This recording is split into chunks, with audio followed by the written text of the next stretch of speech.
네, 오늘 말씀은 우리 인간의 본질적인 그 죄성의 상태를 나타내고 있습니다. 그리고 죄로 인해서 타락된 우리 인간의 본성이 어떤지를 분명히 말씀하고 있는 본문입니다. 여기서 그치지 않고 우리 인생이 정말 예수님을 만나야 되고 예수님을 쫓아가야 된다, 분명한 진리를 말씀하고 있고, 그 안에서 참된 복된 인생과 또 부요한 인생이 될 수 있음을 우리에게 말씀하고 있습니다. 이 오병이어 사건 이후에 이 사람들의 마음이 어땠을까? 이것을 한번 곰곰이 생각해 보시길 바랍니다. 우리 2주 전에 말씀을 받았을 때 본문이 뭐였습니까? 풍랑을 만난 제자들의 모습이었습니다. 이 제자들 말고 많은 무리들도 오병이어 사건 때 떡을 먹고 물고기를 먹었습니다. 그 제자들의 모습과 또 이 무리들의 모습을 보면 오늘 본문이 또 이해가 됩니다. 이 무리들이 알았어요. 뭘 알았냐면 예수님이 제자들과 함께 배에 탑승하지 않았다는 것을 봤었어요. 그런데 예수님이 안 보인단 말입니다. 그런데 어떻게 여기로 오셨습니까? 이게 오늘 무리들의 질문이에요. 예수님 분명히 저 제자들하고 배를 같이 타지 않았는데 어떻게 여기로 가버나움으로 오셨지? 이게 지금 무리들의 질문이거든요. 이때 예수님이 무리들에게 대답하십니다. 어떻게 보면은 그 속마음을 다 아시고 대답하시는 거예요. 우리 예수님을 보면 항상 사람들의 물음과 제자들의 물음, 이거를 듣고 어떻게 보면 우리 커뮤니케이션하고 좀 달라요. 우리 인간들의 커뮤니케이션을 생각하면 좀 기분 나쁠 수 있거든요. 내가 이걸 물어봤으면 거기에 대해서 대답해야 되는데 내 지금 속뜻을 알고 거기에 대해서 대답을 하는 것이 아니라 그 본질적인 의미를 찔러버리신단 말이에요. 그러니까 예수님 지금 뭐라고 대답하셨습니까? 26절에 나오죠. 너희가 나를 찾는 것은 표적을 본 까닭이 아니요 떡을 먹고 배부른 까닭이다. 어떻게 보면 이렇게 대답할 수 있지 않습니까? 어떻게 여기로 오셨습니까? 그랬을 때 야, 나 사실은 물 위를 걸어왔어. 이렇게 얘기하면 더 합당한 대답 아니겠습니까? 그런데 무리들의 그 상태를 아시고 말씀하시는 거예요. 너희가 나를 찾는 것은 표적을 본 까닭이 아니고 너네가 떡을 먹고 배불렀기 때문에 나를 쫓아온 것이다. 그 육신적인 동기를 파헤치고 계시는 거예요. 이어서 예수님은 뭐라고 말씀하시냐면 27절에 썩을 양식을 위하여 일하지 말고 영생하도록 있는 양식을 위하여 하라. 이 양식은 인자가 너희에게 주리니 인자는 아버지 하나님께서 인치신 자니라. 자기가 누구신지를 분명히 말씀하고 있습니다. 아버지께서 인치신 자니라. 권위를 얘기하는 거죠. 내가 곧 하나님 아들 예수 그리스도라는 것을 나타내고 있습니다. 아버지께서 예수 그리스도, 아들 예수 그리스도를 통해서 영생하도록 있는 양식을 주실 것인데 여기에 사람들이 되묻습니다. 그게 28절이죠. 어떻게 하여야 하나님의 일을 할 수 있습니까? 왜 그 얘기를 했죠? 예수님이 썩을 양식을 위하여 일하지 말라라고 하셨기 때문에 사람들이 그러면 하나님의 일을 우리가 어떻게 할 수 있습니까? 하나님의 일이 뭡니까? 이렇게 물어보는 거죠. 거기에 대해서 29절에 예수님이 대답하시는 것이 하나님의 일이 뭐냐? 아버지께서 보내신 일을 믿는 것이 하나님의 일이다. 이렇게 말씀하십니다. 우리가 여기서 내릴 수 있는 결론이 뭡니까? 아버지 하나님께서 하시는 일이 뭐냐? 무엇입니까? 우리로 하여금 아들 예수 그리스도를 믿게 하심으로 자기에게 나올 수 있도록 이끄시는 것이 하나님의 일이라는 거예요. 이 지구를 돌리시는 하나님의 일. 이따가 오후에 교리 설교 때도 말씀하시겠지만 이 삼위일체 하나님께서, 존재하고 계시는 삼위일체 하나님께서 우리의 구원을 일하실 때에 뭐라고 하냐, 그것을 보고 경륜적 삼위일체라고 합니다. 우리를 위해서 성부, 성자, 성령 하나님이 일하시는 거예요. 자기에게 나아오게 하시기 위해서 일하시는 겁니다. 그 일을 지금 아버지께서 누구를 통해서 하시냐 하니까 예수 그리스도를 통해서 하시는 겁니다. 우리가 예수 그리스도를 믿는 것이 하나님의 일입니다. 지금도 성부께서는 이 일을 하고 계십니다. 오늘 이 말씀, 이 예배 시간을 통해서, 이 설교 시간을 통해서 하나님께서 무슨 일을 하고 계시냐니까 우리로 하여금 예수 믿게 하신다는 거예요. 이게 아버지의 일입니다. 그런데 세상 대부분의 사람들은 죄로 인해서 하나님께 대해서 죽었습니다. 사망의 상태예요. 그래서 늘 생각하는 것이 뭐냐면 오늘 예수님이 지적하시는 것처럼 떡만 먹고 배부른 것. 어떻게 하면은 내 자아가 더 드러날 수 있을까? 내가 잘 먹고 잘 살 수 있을까? 이것을 생각한다는 거예요. 더 안타깝고 정말 우리가 슬피 울어야 될 사실은 뭐냐면 교회 안에서조차 그런다는 겁니다. 우리들도 그런다는 겁니다.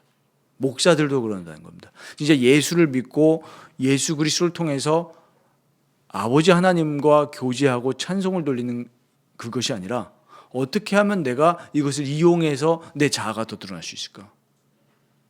저는 오늘 아침에 일어나서 묵상하면서 이 얘기가 남의 얘기가 아니라 내 얘기다. 이게 진짜 회개가 되더라고요. 내가 인정받지 못하면, 내가 무시받는 것 같으면 기분 나쁜 것이 그게 사람의 죄악된 본성입니다. 그러니까 무리들이 묻습니다. 30절에. 우리가 보고 당신을 믿도록 행하시는 표적이 뭡니까? 눈이 어두우니까 이 얘기하는 거거든요. 하늘에서 그들에게 떡을 주어 먹게 하였다 함과 같이 우리 조상들은 광야에서 만나를 먹었는데요. 그러니까 뭔가 이게 보이는 걸 원하는 거죠. 그러니까 예수님이 32절에 대답하시는 말씀이 뭐냐면 모세가 너희에게 하늘로부터 떡을 준 것이 아니라 아버지께서 너희에게 하늘로부터 참 떡을 주시는데 하나님의 떡은 하늘에서 내려 세상에 생명을 주는 것이다. 33절에 그렇게 말씀하십니다. 자, 이것을 보면서 우리는 뭘 깨달을 수 있냐면 이 사람의 수준을 알 수 있습니다. 모든 사람들의 수준이 어떤 수준이냐면 진정으로 하나님을 바라보지 않습니다. 이것이 얼마나 신성모독적인 지금 이야기냐면 광야 백성의 수준이 시편 106편에 나와 있거든요. 시편 106편 14절에서 15절 뭐라고 하냐면은 광야에서 욕심을 크게 내며 사막에서 하나님을 시험하였도다. 그러므로 여호와께서는 그들이 요구한 것을 그들에게 주셨을지라도 그들의 영혼은 쇠약하게 하셨도다. 이게 무슨 말씀입니까? 지금 무리들이 가버나움으로 오신 예수님께 하는 질문이나 광야에서 이스라엘 백성들이 했던 행동이나 똑같다라는 거예요.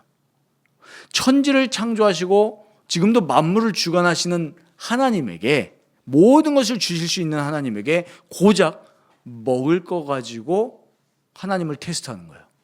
그거 가지고 하나님을 믿니 안 믿니? 하나님이 살아계시니 안 계시니? 이런 수준이라는 거예요. 이게 남의 얘기가 아니라 우리 얘기라는 겁니다. 만물을 창조하시고 지금도 온 우주 만물을 주관하시는 하나님을 우리 수준으로 끌어내린 거예요. 무슨 수준이요? 겨우 밥 먹고 사는 수준으로 끌어내린 겁니다. 우상의 수준으로 끌어내린 거예요. 이해되십니까? 지금 또 표적 보여달라고 하거든요.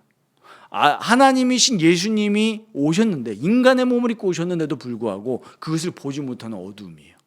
지금도 하나님은 우리에게 어떻게 얘기하시냐면 이 말씀을 통해서 이 말씀이 믿어질 수 있도록 눈에 보이지 않지만 성령님께서 우리 마음의 감정의 이성의 지성까지 역사하시는데 의지에까지 역사하시는데 그걸 못 알아채고 뭐가 보여줘야 돼요? 보이는 표적이 있어야 되는 겁니다. 그러니까 이 광야 백성들이 하나님을 경험하긴 했어요. 매일마다 만나와 메추라기 먹었잖아요. 그런데 오늘 15절에 뭐라고 합니까? 하나님이 그들에게 요구한 걸 주긴 주셨어요. 그런데 영혼은 어떻게 됐다고요? 쇠약하게 되었도다. 많은 신자들의 상태가 이거 아닙니까? 계속 불평하니까 하나님이 주시긴 주셔요. 돈도 주시고 직장도 주시고 다 주십니다. 그런데 실제로 영혼은 어때요? 쇠약하게 되는 거예요. 참된 기쁨과 즐거움이 없죠. 그러니까 영혼이 어떻게 됩니까? 늘 갈증이 나요. 우리 이런 상황 많이 익숙한 상황 아닙니까? 교회는 다니는데 종교생활 하기 때문에 실제로 늘 갈급함이 있는 거예요. 갈급하니까 또 어떻게 됩니까? 또 막 돌아다니죠.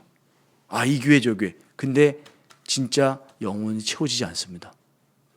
진짜 내가 하나님 앞에 무릎 꿇고 말씀 앞에 무릎 꿇고 예수님을 만나고 싶은 그 간절함이 없는 거예요. 실제로는 뭡니까? 오늘 예수님의 지적처럼 너희가 떡만 먹고 배부른 까닭이다. 이 처참한 상태인 거예요. 이 신성모독이에요, 정말. 그냥 밥 먹고 사는 수준으로 이 전능하신 창조주 하나님을 격화시킨 거라니까요. 우리의 모습을 돌아봐야 됩니다. 예수님은 이 무리들의 모든 말을 한마디로 일축시키시면서 35절에 뭐라고 선언하십니까? 요한복음에서 7대 선언이 있습니다. 이걸 우리가 나는 뭐뭐뭐이다. 이게 요한복음의 이 중요한 주제들 중에 하나거든요. 오늘 처음 등장합니다. 뭐예요? 나는 생명의 떡이다. 우리 이제 요한복음 계속 쭉 설교하면서 이거를 유심해서 마음에 담으시면 됩니다. 나는 뭐뭐다. 에고 에이미. 나는 나다. 내가 누구다라는 것을 밝히시고 계시는데 나는 생명의 떡이니 내게 오는 자는 결코 줄이지 아니할 터이요 나를 믿는 자는 영원히 목마르지 아니하리라. 이렇게 선언하십니다. 지금 우리에게도 말씀하시는 거예요. 뭐라고요? 나는 생명의 떡이다. 이게 무슨 말입니까? 이걸 우리가 어떻게 받아들이고 어떻게 이해해야 됩니까? 아까도 말씀드렸지만 광야 백성들도 그렇고 이 지금 예수님께 찾아온 무리들도 거의 우리가 조금만 생각해 보면 신성모독적입니다. 예수님을 그냥 물질 취급하는 거예요. 그냥 요술램프 취급하는 겁니다. 창조주 여호와 하나님으로 못 받아들이는 거거든요.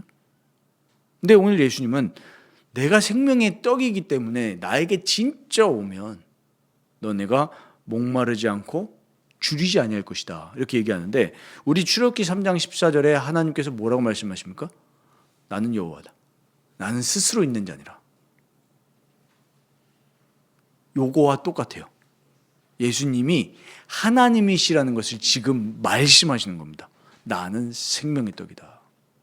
생명의 근원이라는 거죠. 우리 인간의 근원이고 우리 영혼의 근원이고 우리의 먹고 마시는 모든 것의 근원이 누구시라는 겁니까? 바로 예수님이라는 겁니다. 근데 우리는 착각을 합니다. 내가 열심히, 물론 하나님이 우리에게 주신 지성과 육신의 힘을 잘 사용해서 직장 생활하면서 우리가 월급 받고 먹고 삽니다. 하지만 우리가 진짜 생각해야 될 건 뭡니까? 그것조차도 예수님께로부터 오는 것이다. 우리는 이 신앙 고백이 늘 있어야 됩니다. 이게 없기 때문에 안 되면 낙심하고 잘 되면 뭐합니까? 아, 그래도 내가 조금. 이 교만이죠. 제일 싫어하시는 겁니다. 이렇게 인간이 이런 생각을 가지면서 살아갈 수밖에 없는 그 불쌍한 그 근본적인 이유가 뭡니까? 하나님 말씀은 어렵게 얘기하지 않습니다. 뭐라고 하죠? 죄라고 합니다. 이게 죄입니다. 생명의 떡이신 예수님조차도 못 알아보는 그 죄. 이게 죄예요. 그럼 우리가 구원이라고 했을 때 죄로부터 구원이지 않습니까? 많은 사람들이 그런 얘기를 합니다. 하나님이 살아계시다면 왜 전쟁이 납니까? 하나님이 살아계시다면 왜 저렇게 불쌍한 사람들은 왜 있습니까? 하나님이 살아계시다면 아무 죄도 없는 저 유아가 왜 끔찍한 일을 당해서 죽어야 됩니까? 하나님이 살아계시다면 모든 것을 선하게 지었다면서 왜 장애를 가지고 태어난 사람이 있습니까? 혹시 이런 생각 안 해보셨습니까? 우리도 불행 중에 그런 생각을 가끔씩 할 때가 있거든요. 하나님이 살아계신데 나에게 왜 이런 고통이? 근데 우리 저번에도 말씀드렸지만 궁극적으로 우리가 모든 사안마다 예를 들면 제가 감기에 걸렸다고 치고 감기에 걸렸는데 이게 지난주에 내가 헌금을 적게 해서 그런가? 이렇게 생각하면 안 되겠죠. 내가 지난 주간에 좀 거짓말을 해서 내가 감기에 걸렸나? 이런 걸 보고 이단 사이비라고 합니다. 그런 게 아니죠. 그러나 궁극적으로 우리 인간에게 찾아온 모든 것은 개별적인 죄 때문에 온 것은 아니지만 궁극적으로는 죄입니다. 죄로 인해서 모든 피조 세계에 슬픔과 고통이 아픔이 찾아온 거예요. 어떤 사람들이 이런 질문합니다. 저렇게 귀여운 동물들 있잖아요, 우리가. 아기들 보면 그런 거에 약간 좀 충격받고 하더라고요. 굉장히 귀여운 생물체가 있었는데 사바나나 이런 데 대초원 막 제 자연에 가면 누가 잡아먹습니까? 막 맹수들이 잡아먹죠. 저 동물도 인권이 있는데, 인권은 아니죠. 동권이라고 해야 되나요? 동물의 권리? 저렇게 잡아먹으면 쓰냐? 심각한 분들은 그런 걸 가지고도 하나님을 욕하더라고요. 어떻게 하나님 저럴 수 있냐? 불쌍하다. 그런데 피조 세계까지도 왜 그런 슬픔과 고통과 아픔이 찾아왔습니까? 결국은 인간의 죄 때문입니다. 그래서 로마서 1장에는 바울이 얘기를 하죠. 모든 피조물이 하나님을 고대하고 있습니다. 그리고 우리가 여기서 뭘 생각해야 되냐면 죄로 인한 구원인데 우리가 먹고 사는 고통? 결국에는 사실 우리가 이렇게 인간이 슬픔과 고통과 열심을 가지고 살아갈 수밖에 없는 근본적인 이유는 죄 때문이거든요. 그러면 우리가 그리스도를 통한 구속, 구원이라고 했을 때 단순히 우리가 말하는 영적인 그 죄에서만 구원이 아니죠. 이 영적인 거 자꾸 육신적인 걸 따로 떼서 얘기하니까 우리가 신앙생활과 우리 삶에 자꾸 괴리가 생기는 겁니다. 갭이 생기는 겁니다. 아닙니다. 예수님이 우리를 죄에서 구원했을 때는 우리가 하나님을 찾지 않는 그 죄, 하나님을 인정하지 않는 죄뿐만 아니라 우리가 하나님을 인정하지 않고 살아서 오는 모든 육신의 그런 질병, 우리가 어떤 재물로 인한 염려, 그것까지도 다 구원받았다는 겁니다. 그런데 우리가 막상 돈의 영역, 직장의 영역, 어떤 우리의 삶의 영역에서는 예수님을 찾지 않습니다. 이거는 예수님이 하실 영역이 아니라 내가 열심히 해야 돼. 그 틀린 말은 아닙니다. 열심히 해야 돼요. 상식적으로 해야 됩니다. 하지만 이 모든 소관이 예수 그리스도에 속해 있다는 사실을 우리는 인정을 해야 돼요. 모든 피조 세계의 통치자 예수 그리스도십니다. 모든 물질의 통치자 예수 그리스도십니다. 인정하십니까? 우리 육신의 생명의 주관자 그리스도십니다. 우리가 진짜 그리스도께 나아간다면 줄이지 않고 목마르지 않습니다. 그런데 많은 우리 그리스도인들조차도 이 육신적인 것 따로 영적인 것 따로 생각을 합니다. 그러니까 신성모독하고 있다는 거예요. 실제로는 창조주 하나님을 자꾸 만나와 메추라기 주는 정도로의 수준만 생각하는 거예요. 그런데 우리 주 하나님께서는 이 모든 것을 주관하고 계시기 때문에 예수 그리스도 안에 모든 것이 있음을 우리는 깨달아야 합니다. 이걸 보고 이미 실현된 종말이죠. 그리스도 안에서. 그러나 우리는 이것이 완전하지 않고 육신의 몸을 입고 있기 때문에 진짜 온전하게 우리가 하나님의 통치를 누리는 것은 우리가 이 땅을 벗어나서 주님께 나아갈 때, 그때 이루어지는 겁니다. 우리가 불완전하지만 그리스도 예수 안에서 누릴 수 있는 거예요. 무엇을요? 그리스도의 구원을 경험할 수 있는 겁니다. 비록 우리가 때로는 궁핍에도 어려움을 당하고 질병에도 어려움을 당하고 여러 가지 인간관계에서 어려움을 당하기도 합니다. 그런데 그것을 우리에게 허락하신 것은 무엇입니까? 하나님이 불완전해서 그걸 허락하신 게 아니에요. 이 땅에서 뭡니까? 그리스도와 교제하면서 무엇을 경험하는 거죠? 성화를 경험하는 겁니다.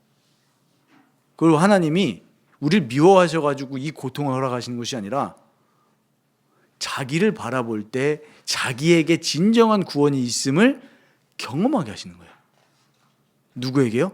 오늘 본문 보시면 아시겠지만 택한 자에게 그걸 허락하시는 거예요. 택한 자에게.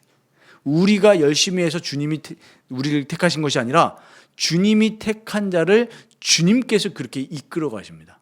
예수 안에 모든 것이 있다. 그래서 바울은 고린도전서 1장 30절에 이렇게 말씀합니다. 너희는 하나님으로부터 나와서 그리스도 예수 안에 있고 예수는 하나님으로부터 나와서 우리에게 지혜와 의로움과 거룩함과 구원함이 되셨으니. 무슨 말입니까? 모든 은혜의 원천이 예수께 있다는 겁니다. 지혜와 의로움과 거룩함과 구원함이 예수 안에 있습니다. 지혜 없으면 예수님께 구하면 됩니다. 소망이 없으면 누구에게 구하면 됩니까? 예수께 구하면 됩니다. 질병이 있으십니까? 예수께 나아가면 됩니다. 궁핍함이 있습니까? 예수께 나아가면 돼요. 문제는 뭐냐면은 무리와 광야 백성들처럼 그랬던 것처럼 이렇게 구해놓고 그 뒤에는 안 찾는 거예요. 그 신성모독입니다. 우리는 부유에 처하든지 궁핍에 처하든지 늘 예수께 구해야 됩니다. 모든 원천이 예수께 있음을 믿으시기 바랍니다. 또 바울은 골로새서에 또 얘기합니다. 3장 11절에 오직 그리스도는 만유시요 만유 안에 계시니라. 영어 성경은 뭐라고 되어 있습니까? Christ is all이라고 되어 있습니다. 그리스도는 만유시요. 이 모든 것의 원천이 그리스도입니다. 우리가 착각하면 안 됩니다. 저 어제 운전하면서 어제 여기 스케줄이 있어서 뭐 좀 운전할 일이 생겼습니다. 그래서 가면서 이제 팟캐스트를 들었어요. 무슨 팟캐스트를 들었냐 하니까 우주에 가는 인간에 대해서 팟캐스트를 들었거든요. 그래서 우리나라가 그래도 꽤 과학적으로 좀 높은 수준에 올라와 있더라고요. 그래서 2030년 정도 되면은 우리도 우주에다가 사람을 보낼 거다 뭐 이런 계획을 갖고 있더라고요. 이번에 또 미국 여기 나사에서 아르테미스 뭐 아르테미스도 뭐 결국 우상의 이름인데 보냈잖아요. 달에. 가지고 어젠가 엊그저께 무사히 또 지구로 귀환하지 않았습니까? 그럼 그 얘기를 들으면서 야 정말 이제 사람들이 더 기고만장해지겠다. 그런데 그렇게 과학 기술을 만들어낼 수 있는 지식, 지혜도 인간이 스스로 깨달은 게 아닙니다. 그것도 다 하나님의 섭리 안에 있고 그리스도 안에 있는 겁니다. 이걸 진짜 안다면 야 그리스도가 만유시요 만유 안에 계신 이 진리의 말씀을 우리가 진짜 믿고 살아간다면 사실은 걱정을 안 해야 정상이에요. 그런데 우리는 당장에 내일에 10만 원 두고도 벌벌 떠는 게 우리 인생이에요. 불쌍하지 않습니까? 저는 가끔 불쌍하거든요. 야 얼마나 불쌍하냐. 내 인생을 창조하시고 이 우주 만물을 돌리시는 하나님이 진짜 나의 아버지인데 벌벌 떨고 있는 거예요. 저희 아이들이 일어나서 제일 먼저 얘기하는 게 하나님이 아닙니다. 아쉽게도. 뭐 하냐면 엄마 밥 줍니다. 근데 줄 거거든요. 줄 거예요. 줄 건데 조금 그게 늦어지면 어떻게 되는 줄 아십니까? 짜증이 내고 어떤 경우에는 웁니다. 밥 줘. 어린아이 수준인 거죠. 줄 건데. 그처럼 우리는 이 만유 안에 계시는 예수님을 향한 믿음이 적은 겁니다. 그래서 우리는 늘 믿음을 구해야 됩니다. 예수를 믿는 믿음. 단순히 우리에게 먹을 거 주시는 예수님이 아니라 우리를 통치하시고 우리를 주관하시는 예수님에 대한 믿음을 우리는 구해야 돼요. 바울이 또 로마서에서 얘기하죠. 8장 32절에 자기 아들을 아끼지 아니하시고 우리 모든 사람을 위하여 내주신 이가 아버지 하나님이죠. 어찌 그 아들과 함께 모든 것을 우리에게 주시지 아니하겠느냐. 하나님이 아들 예수 그리스도도 우리에게 주셨는데 하물며 그리스도께서 통치하시고 주관하시는 모든 우리에게 물질까지 우리에게 안 주시겠냐 그 말입니다. 그렇지 않습니까? 우리를 사랑하셔서 우리를 죄에서 구원하시려고 예수님이 십자가의 제물이 되셔서 죽으셨는데 하물며 우리에게 필요한 거 모르시겠냐 이 말입니다. 아들도 주셨는데. 근데 우리는 진짜 예수님을 바라보는 것이 아니라 자꾸 다른 걸 바라보죠. 그럼 예수님이 십자가에 못 박힌 게 헛된 거란 말입니까? 아니잖아요. 그래서 우리는 이 예수님께 나아가는 믿음을 구해야 됩니다. 그래서 예수님은 자신이 택하신 자들을 버리지 아니하시고 모든 것의 근원이 되신 자신에게로 택하신 자들을 이끄십니다. 그러나 우리가 예수님을 만나지 못하면 갈증이 끝이 없죠. 혹 이런 경우 있습니다. 예수님을 내 소원과 야망을 위해서 이용하면 갈증은 더 심해집니다. 혹시 지금 갈증이 있는 분 계십니까? 그것은 내가 진짜 예수님과 교제함이 없으면 갈증이 있습니다. 예수님을 지식으로는 알지만, 지적으로 동의는 하지만 내 온 전인격을 다해서 예수 그리스도를 붙들지 않으면, 끌어안지 않으면 우리의 영혼은 갈증이 심해집니다. 아까 시편 106편 말씀드렸죠. 광야 백성들이 먹긴 먹었단 말이에요. 하나님의 은혜로 먹긴 먹었어요. 만나 며칠하게 먹었는데 뭐라고 했습니까? 영혼은 쇠약해졌다. 먹고 살긴 합니다. 다. 어떻게든 먹고 살아요. 하나님 은혜로. 근데 영혼은 쇠약해져요. 갈증이 있는 상태죠. 사마리아 여인, 예수님이 만나러 가셨던 그 사마리아 여인도 먹긴 먹었습니다. 물 마셨어요. 그러나 진짜 그 영혼이 예수 그리스도를 만나지 못하니까 그 영혼은 갈증을 느꼈잖아요. 교회도 갑니다. 근데 예수님을 만나지 못해요. 왜요? 예수님을 내 소원을 위해서 이용하기 때문에. 그래서 우리는 예수님을 묵상하고 예수님과 깊이 교제해야 합니다. 우리의 제1 기도 제목, 우리의 제1 소원이 뭐가 돼야 되냐면 예수님을 사랑하게 하옵소서. 그 예수 그리스도를 사랑할 때, 사랑하면서 예수님께 우리의 필요를 구하면 됩니다.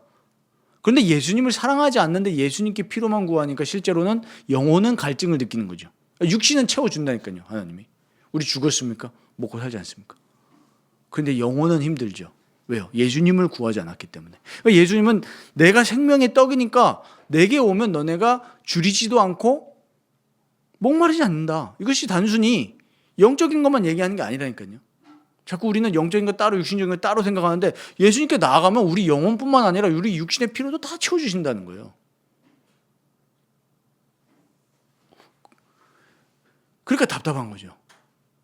아, 내 죄는 해결받았는데 당장에 내 먹고 살 건 또 걱정합니다. 예수님 안 찾는 거예요. 어떤 사람들은 반대로 예수님께 다 구하는데 실제로는 예수님을 찾은 게 아니기 때문에 또 갈증이 나고 둘 다 똑같은 겁니다.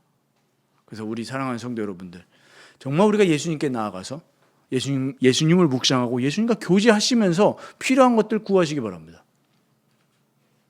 또 우리 성도들을 위해서 구하시기 바랍니다. 그러나 그것만 또 기도하지 마시고 예수님과 교제를 놓치지 마시기를 바랍니다. 예수님 안에 모든 것이 있습니다. 그런데 우리가 늘 경계해야 되고 대적해야 될 건 뭐죠? 우리의 죄와 우리를 둘러싼 환경이 진정으로 예수님과 교제하는 것을 자꾸 막는단 말이에요. 아까 광야 백성들처럼 하나님의 이름을 부르지만 실제로는 먹고 사는 거. 무리들, 오늘 쫓아온 무리들도 마찬가지로. 또 반면에 예수님을 믿는다고 하면서 당장에 먹고 사는 거, 질병의 문제 이런 거에 대해서는 또 예수님을 찾지 않는. 그러면서도 그런 걸 뭐라고 얘기합니까? 막 또 기복주의 비판하면서 막상 예수님 찾지 않아요. 똑같은 겁니다. 둘 다 똑같은 거예요. 우리는 어떻게 돼야 됩니까? 늘 말씀 안에서 만족하고 말씀 안에서 구하면 됩니다. 그러니까 진짜 키는 뭐죠? 말씀을 통해서 예수님과 교제하는 게 키입니다. 예수님은 우리의 먹고 사는 문제에 대해서 눈 감지 않으셨어요. 절대 눈 감지 않으십니다. 제자들의 그 염려 예수님 아셨고 기도를 가르치실 때도 먹고 사는 문제에 대해서 어떻게 해야 되는지 다 알려주셨어요. 절대 무시하지 않으십니다. 혹시 우리가 그런 사상을 갖고 있다면 빨리 버려야 됩니다. 예를 들면 먹고 사는 거 위해서 기도하면 기복주의야. 왜 기복주의입니까? 문제는 뭐예요? 예수님을 사랑하지 않는 게 문제지, 예수님을 사랑하지 않으면서 먹고 사는 거 구하는 게 기복주의지, 예수님을 사랑하고 예수님과 교제하면서 우리의 모든 필요를 구하는 것은 굉장히 성경적이고 하나님이 원하시는 겁니다. 하나님 원하시는 건 나를 끌어안으라는 거예요. 그런데 이 죄와 환경이 우리가 이 예수님과 진정으로 교제하는 걸 자꾸 막는 거죠. 세상은 물질 만능주의가 자꾸 돼가니까 우리가 예수님을 찾기보다는 자꾸 세상을 사랑하고 이렇게 자꾸 추구하는 걸로 바뀌는 거죠. 그게 죄인데 예수님이 여기에 대해서 우리에게 모범을 보이셨습니다. 어떻게 보이셨죠? 마귀가 예수님을 시험했습니다. 마태복음 4장 4절 잘 아시죠? 마귀가 뭐라고 시험을 걸었습니까? 지금 예수님이 줄이신 상태란 말이에요. 금식하셨잖아요. 이 돌들로 떡덩이가 되게 하라. 만드실 수 있습니다. 근데 예수님은 말씀을 가지고 마귀의 유혹을 물리치셨습니다. 신명기 8장 3절을 인용하셨죠. 너를 낮추시며 너를 줄이게 하시며 또 너도 알지 못하며 내 조상들도 알지 못하던 만나를 내게 먹이신 것은 사람이 떡으로만 사는 것이 아니요 여호와 입에서 나오는 모든 말씀으로 사는 줄을 내가 알게 하려 하심이니라. 이 말씀을 가지고 마귀를 이기셨습니다. 우리가 어떻게 적용하면 되겠습니까? 말씀 안에서 예수님을 만나고 예수님을 경험하게 되면 이길 수 있습니다. 승리할 수 있습니다. 그 걱정과 두려움과 공포를 이길 수가 있습니다. 그리고 교만해지지도 않습니다. 왜? 모든 것은 예수님이 하셨기 때문에. 이걸 인정하기 때문에. 저에게 한번 예시로 적용을 해보겠습니다. 교회를 개척을 했습니다. 하나님 개척하게 하셨습니다. 근데 많은 것들이 걱정이 되고 염려가 되죠. 아, 누가 왔다, 누가 떠나갔다 이런 걱정은 모든 목회자에게 있더라고요. 저는 훌륭하신 목사님들은 그런 게 없는 줄 알았는데 어제 또 만나서 교제해 보니까 유능하신 목사님들도 다 똑같은 그 걱정과 염려와 그 어떤 아픔들을 다 갖고 계시는구나 어제 또 느꼈거든요. 다 그렇습니다. 근데 우리가 여기서 예수님을 바라보지 않으면 어떻게 되겠습니까? 그래서 많은 실제로 목사님들이 이 질병에 이 고통을 당하시더라고요. 너무 이렇게 이 스트레스가 많으니까 언제든지 예수님 바라봐야 됩니다. 예수님을.